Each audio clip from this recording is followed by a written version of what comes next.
Hello, everybody, and welcome back to Desperate Measures. In this final part, we're gonna hit the chat. If anyone has any questions for the cast or myself or anything, now's the time to throw some questions in chat. Yeah, you got something, Lucas? What do you got? Well, you probably won't answer it, but do you think so in the Turn Undead or in the Animate Dead spell, it says like only evil clerics do this. Do you think that's just bullshit that some hippies wrote in for 2E? Or do you think it is like a really only evil clerics will cast that? I think it is typical that it is cast by evil clerics. I think there is a time and a place for everything, and there's the possibility that it could be used for good. Yeah. But I think that undead it's one of those like power corrupts sort of things, and you might start off with the best of intentions, but if you get in a bad scenario, you might break your tenants, you get a little something. desperate. You sort of run out of bad guys to raise. Maybe you start like finding bad guys from nearby towns, but they don't let you, but they're bad, so you like go rob a few graves to dig up some evil people, and then like I feel like it's generally that's where it gets a little bit like dicey. Yeah.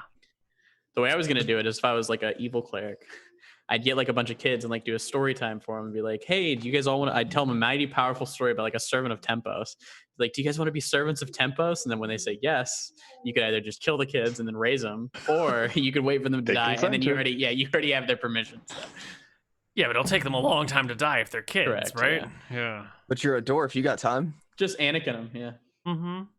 Yep. Yeah, just Anakin. But one thing I think I will legitimately do on Ebner is if like an old man is like dying, like the way you die is like you'll be brought to the temple. I'll say some words over you, and I will give them the offer of like, would you want to come back and like serve Tempos like in death or whatever? Mm-hmm. And then if they say yes, I will bring them back. If they say no, then that's the end of it. But yeah, right. Okay. I got a question for Koibu. Go for it. If I in the course of discerning Ebner's guilt and or innocence, or whether he was being truthful or lying, if I just shield rushed him and killed his character like right there, would that have been like a turning point moment? Like, yeah, Velthara, or you know what I mean? Like, well, I mean, you wouldn't have been killing him out of vengeance, right? Why would you have been killing him? Oh yeah. Well, I mean, I would have thought in his head, the idea would have been that this is the guy that actually slaughtered everybody in that village, and so therefore, and he used me, and he used my noble pursuit of noble ends to further his machinations. Yes, he was getting innocent people from one place to a new home, but he slaughtered millions of innocent, millions, thousands in the village, innocent people. He needs to atone for this. Bang! I just cut his head off, or whatever, just in the moment. That's just something I was mulling over. It's just because. Well, I think if you were doing it out of like vengeance, out of he killed these people and I'm getting revenge for them, then that definitely would have been one of those Velthara moments, one where she's like, yes, the paladin that I've always needed, one to get revenge for those who have been wronged and who have suffered. Yeah, totally. Sure. Yeah, I just didn't. Obviously, I'm not gonna have that happen. You're not gonna kill someone at the Yeah, I'm not. This is desperate measures, but I'm not that desperate to get my character back to a paladin. I just thought that would have been killing other people's fun in campaigns. Yeah. Man, I'm just over here trying to make an army, and you just gotta go all fucking paladin on me. Come on, man. What the fuck?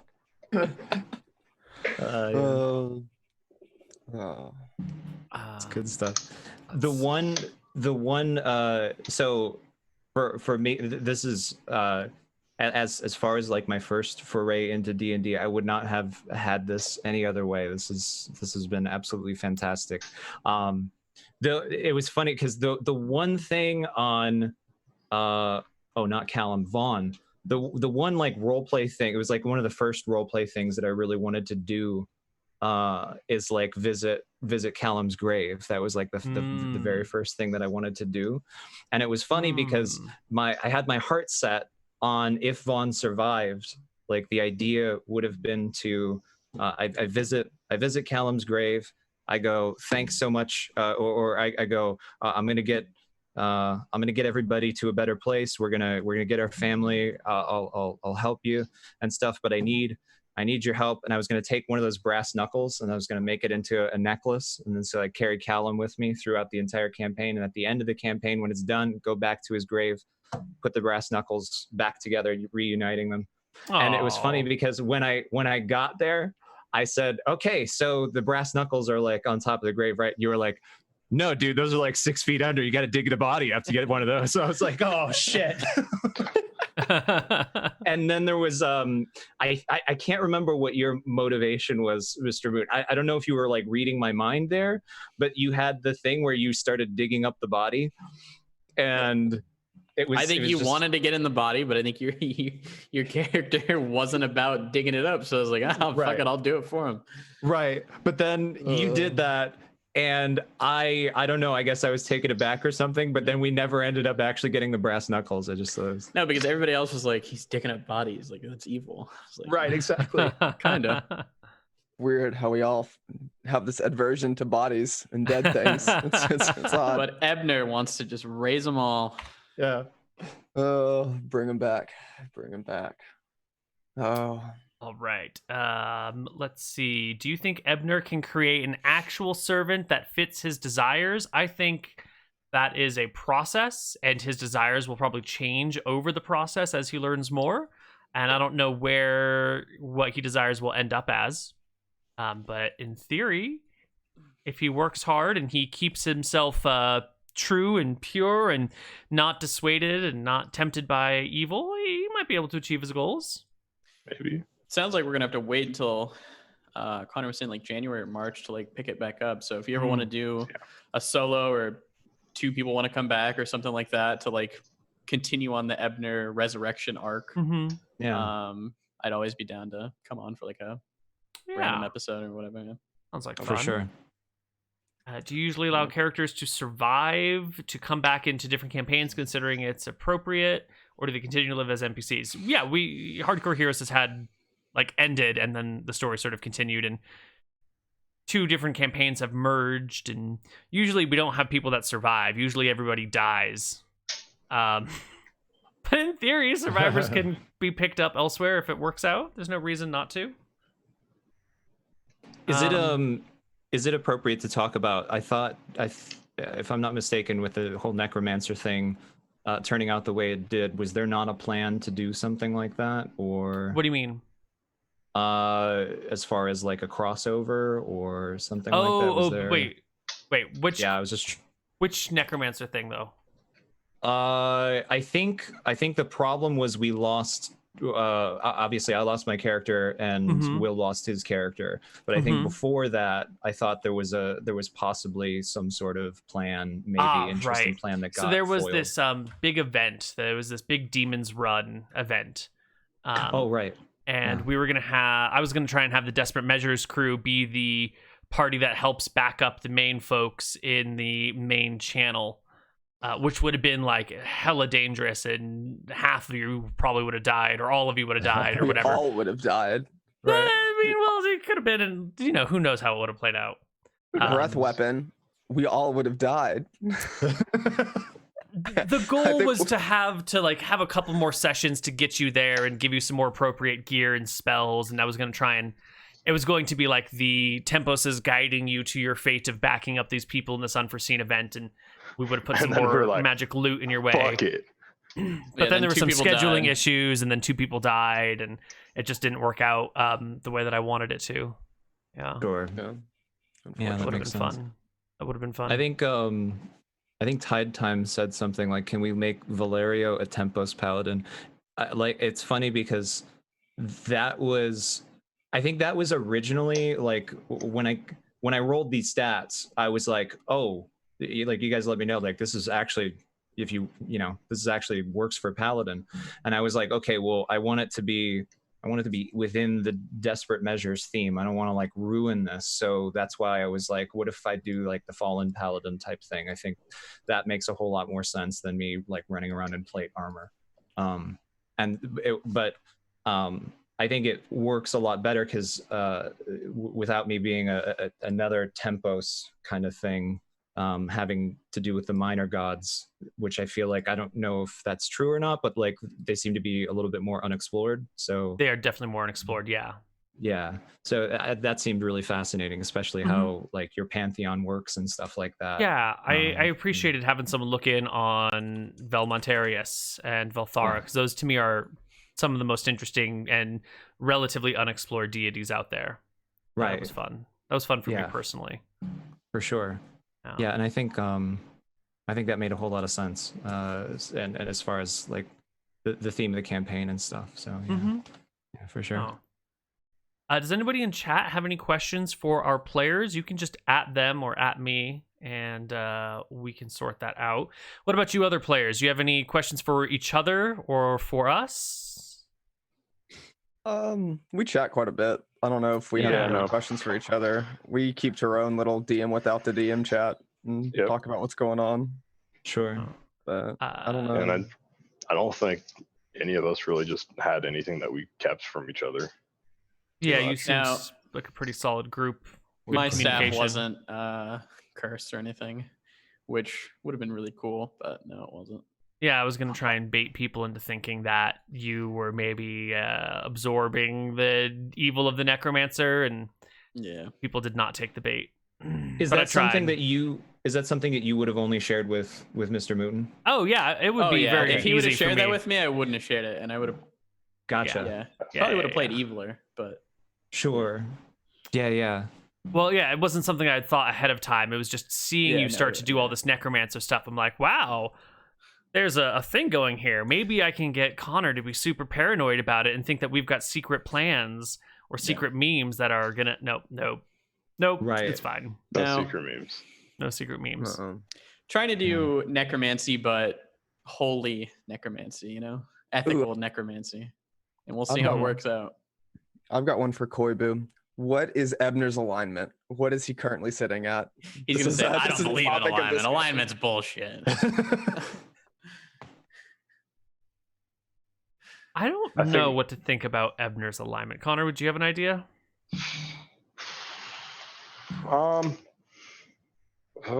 It's definitely like on the chaotic side. Like, I'd say at no point in this campaign has he ever been anywhere I'd say lawful. No. Sure. Yeah. No. Yeah. Did you start off as chaotic good? I think you did. I tried to play it how I thought chaotic good would be. I would consider early Arthas like a chaotic good character. Like, I don't know. I think the culling of Stratholme would be like a chaotic good act. Obviously, it's like evil, but it's like to save the rest of like civilization.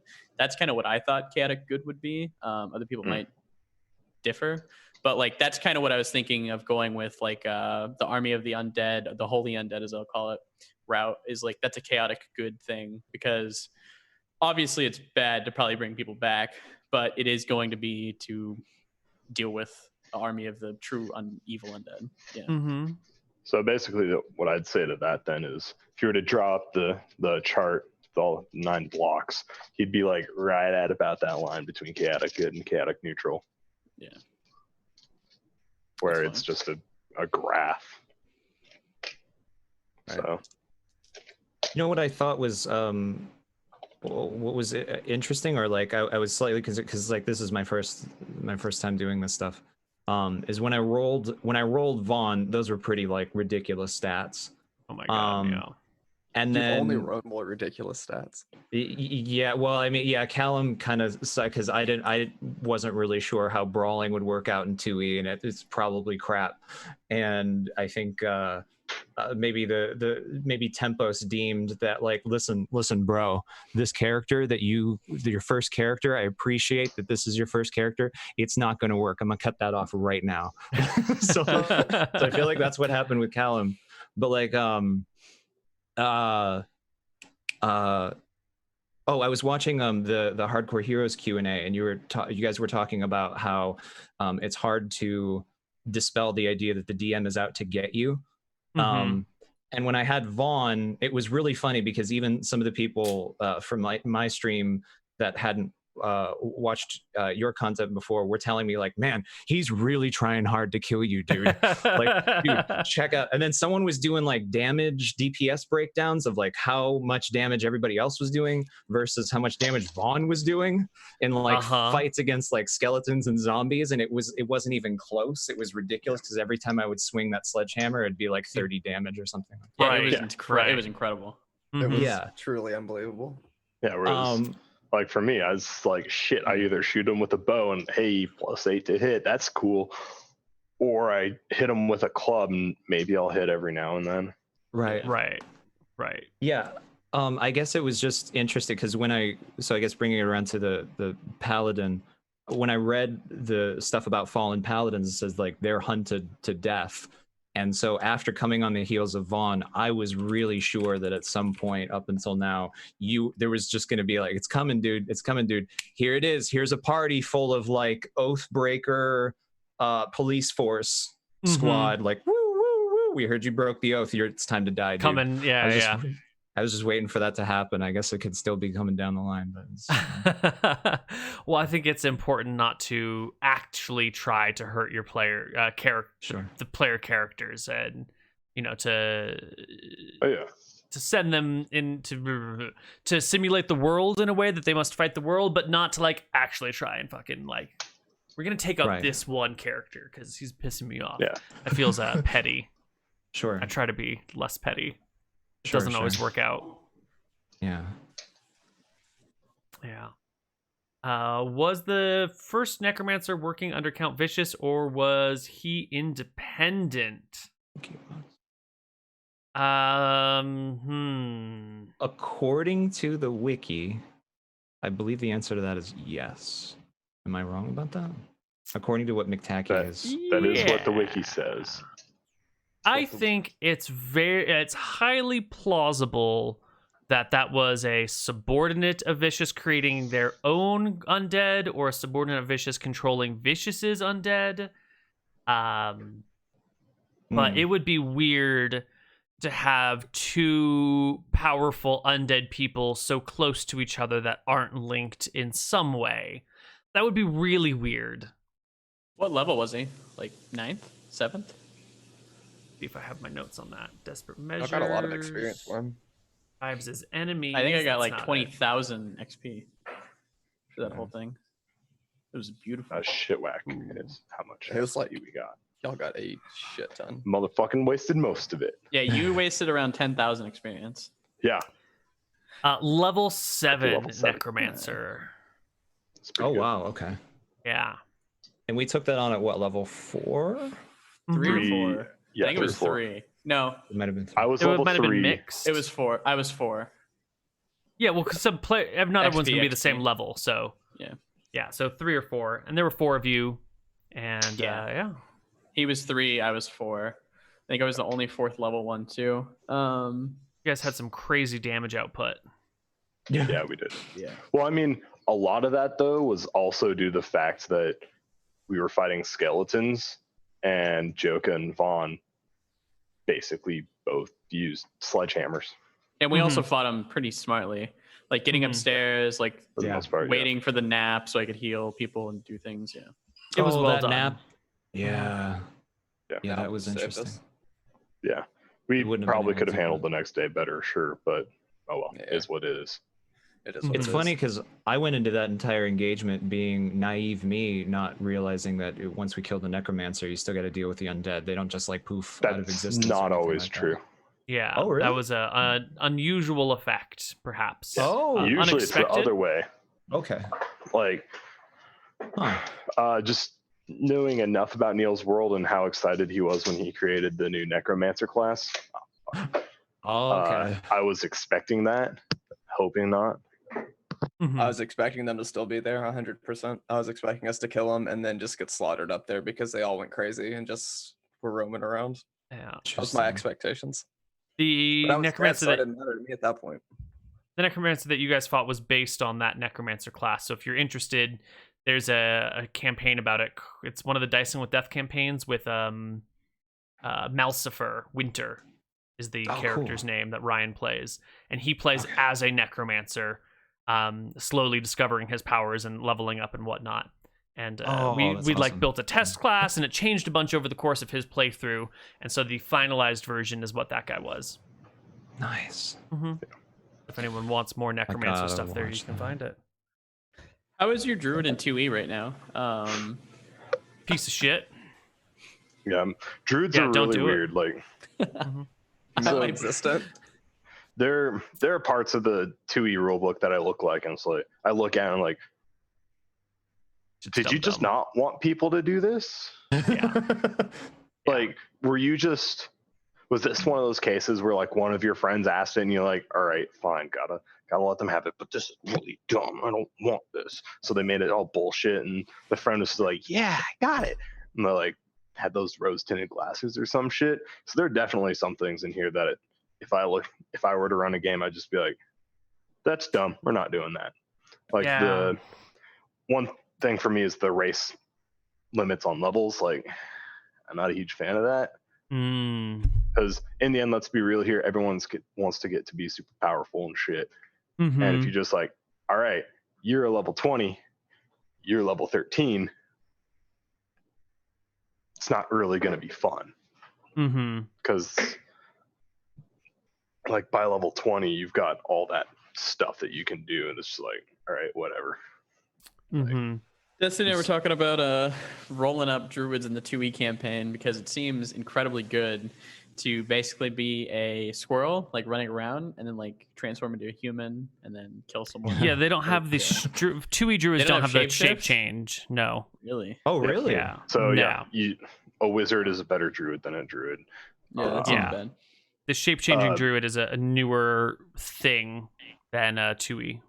He's pretty if cool. you redo 2E stuff, will you make the shapeshift or will you keep it out? No, fuck no. Shape changing is overly stupid. Broken and stupid, Yes, and I would never allow a player character to have it out of the door. True. Interesting. The only cool thing about druids is a druid fight club, and you have to get to high level for that to go down. So that's the only thing I want to club.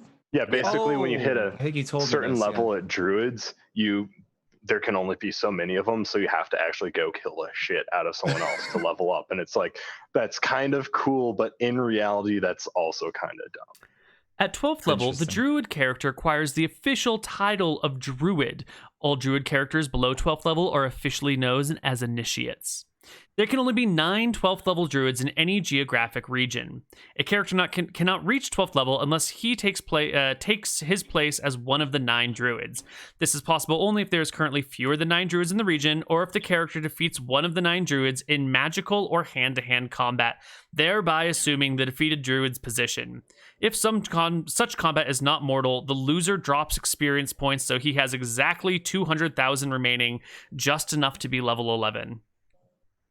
It's like shitty Highlander. So there can only be 9. There can only be 9 in a region. Now you got to define a region, and then you got to go beat the shit out of them with your hands, or magical combat, whichever one you decide. Arbitrary geographical lines, yeah. Right, and when you get to 13th level, there can only be 3 arch druids. Same rules apply. 14th level is the Great Druid. Same rules apply. And then the highest ranking druid in the world is the Grand Druid, 15th level. Unlike great druids, only one person in the world can ever hold this title at one time. Consequently, there can only be one 15th level druid at any given time. So it's sort of like there's some really weird built-in lore that's like your world must function in this way and that way. It doesn't feel very pluggable. It feels like you'd have to build an entire world around this shit. So we generally just don't do druids because they're kind of dumb. 2E rules is written. You wouldn't be open to like house ruling it? Or like I would be open to like redoing the druid class entirely, and starting over from scratch. Sure. Yeah. I'm sorry. Amish Ninja asked what accent Valerio's supposed to have. Yeah, it's a really shitty Spanish accent. Beautiful. It's not beautiful. very good. It's lovely. I love it. I appreciate Someone it. asked me, is there a reason I stopped doing omen readings as much? And Neal's drawings were just fucking impossible. I picked the wrong way to read omens. So yeah. My drawings were bad. It's not even your drawing. It's like it's hard to take meaning for such like a broad question from like a drawing. It was just a bad way to do it. If I was a better DM and a better artist, it could probably have worked out. But I suck at that sometimes. One time I asked a question and it was just like a big bunch of squiggles. And I was like, okay, I'm not too sure what he meant here, but okay. Oh yeah, what was that like? It was like, where all the townspeople at? It's just a bunch of squiggles. Like, is that the bridge? Are they underwater? Did he throw them in the water? And it turns out they're just in the catacomb. But there's also like, if you fail the check, then like you shouldn't be able to interpret it. So sometimes I have to make it vague, but then it was awkward, you know? And you can't prep for it because you don't know what questions he's going to ask until they're pertinent to the game. So it's like, well, guys, hold on here. Yeah. We're doing it live. Let's see. Any other things? How do you feel about elves in your world? You just don't let PCs do them, or? Well, I have plans for elves. They are long-lived creatures. They are like technically better than everyone else. Their stats and abilities and resistances are actually just better. They actually just live longer periods of time. They are technically superior to everything, and they know it. So I wrote up this big document on them. It's not that big, actually. It's like 5 or 6 paragraphs. And it talks about their viewpoint on the world, which is like everything moves and changes too fucking fast. Like the elves will get together once a year to chat about shit. And so like in a year, humans might like declare war, fight the war, and the war will be over. And the elves will take like a decade before making any significant decision. So they move at such a slower pace to everything else that it's like too crazy and chaotic. Just like the treants in Lord of the Rings or whatever. Yeah. So they sort of just sit back and chill and try not to get involved in too much. The deeper story within Frozen Frontier actually deals with this issue directly, about how the elves welcomed a couple of humans onto their shores, and then like when they came back to check in on them 30 years later, there's fucking humans everywhere, and then like 30 years later, the humans are crawling all over their land, and then they're pissed off. The elves I have some plans for, but I want them to be this like distant, removed thing, and I don't want some PC playing an elf and like derping it up, you know? Yeah. I saw that you finally got to play the best elf though. Yeah. What's his name? Jean-Pierre Kissé? Yeah. That was one of the first characters you had talked to me about when I first started playing with you. And I'm like, oh, that's a super cool character. And I saw him finally come out the other day. It's like, that's the best. I'm glad he made it. Because I think you had just discovered how many half-elves he could have made around that time. I guess it was about a year ago. I was surprised with how many, or how he like had mated with Scoria, I guess. Had made what, Scoria? He like had sex with Scoria, mated, I guess. Well, I mean, he claimed that he fucked a dragon once, you know? Like, this is some slutty elf dude cruising around fucking everything, and he wants to say that he mated with the dragon. Well, I don't know if I trust that shit. Yeah. That was What if he actually did, and now he has some fucking dragon dragon-born baby? It's possible. It's definitely, if they're both polymorphed as humans, then it could work. So that's how Neal got Dragonborns in his 5th edition campaigns. Yep. Half elf, half dragon. You'll probably never answer this, but I figured I'd give it a try. When we were bumming around Fortune last session, are we technically rolling against Count Vicious? Is that why we couldn't figure out what the fuck was going on? What do you mean rolling against him? Like when we were doing all of our mental checks. Again, it's probably going to be like in that little village. Yeah. What was up with the town? Can you just spoil that at least? Fuck that town. Backwoods towns, boys. Backwoods towns. Did you guys watch a bunch of Doctor Who? Not much. Oh no, unfortunately. I've got an analogy for it that'll help. In the 11th Doctor's arc, when they're dealing with the Silence, they go to a small backwoods orphanage in some town that's been shut down for a while because the Silence have been inhabiting it or whatever. And the caretaker there is just like a little spacey and not 100% present. And I think the same sort of effect has been done before when someone has been exposed to enough like mental domination or charming or enough mentally affecting spells, they sort of just get like mush brain. Yeah. Okay. And So they it's just not like, yeah. they're not like evil people, but maybe they've seen too much and they've had to have their memory erased a few times, and now they're just not really all there. Or maybe they've been like heavily charmed a million times, or maybe someone keeps like fuddling with their alignment or keeps reading their mind over and over again and intruding on their brain over and over again. And so they're maybe just they like, weren't even evil at all. They were just, their brain is mush. yeah, at this they point weren't of evil being people at fucked with, all. yeah. They were just like, they had been subjugated by someone or something that had been messing with their mind too much, and they were no longer fully in control of it. It's like Men in Black with the Exactly. maybe flashy thing there too many times. Yeah. They just Exactly. got flashed so many times. They got flashy thing too many times, and now they're just Right. fucked. Thank you, Will Smith. Yeah. Just need everybody to look here for a second. Bam. Don't spoil Doctor Who, please. La la la la la. Were you disappointed when the party didn't realize zombies took more damage from headshots? No, I was comfortable that they never really figured that out. Because yes, they had 8 HP on their head, but 20 HP on their body. So if you called headshots, you could kill them much faster. Oh. We lose to hit was down by 4 though, right? Yeah, -4 to hit, but then you'd only need to do 8 points of damage. But they only have like 6 or 8 AC anyway, so. Oh yeah, that wouldn't have mattered to Vaughn. Okay, yeah. At first I was like, I'm missing a very big mechanic I could have used, and then I'm like, no, it's Vaughn. Never mind. I gotta put a helmet on my zombies then. I like to put in Easter eggs and shit like that, you know? Right. Ooh, that's a good question, Ignorance. What is everyone's favorite moment that your character wasn't involved in? Unfortunately, work calls. Okay. Even on the day off, you don't get a real day off. Favorite moment involved, probably fucking Chives making all those enemies playing dice. That was great. That was fun. Yeah. All right, everybody. This has been Desperate Measures. We're out. Goodbye, everybody. Bye. Peace. Bye, everybody. Take care.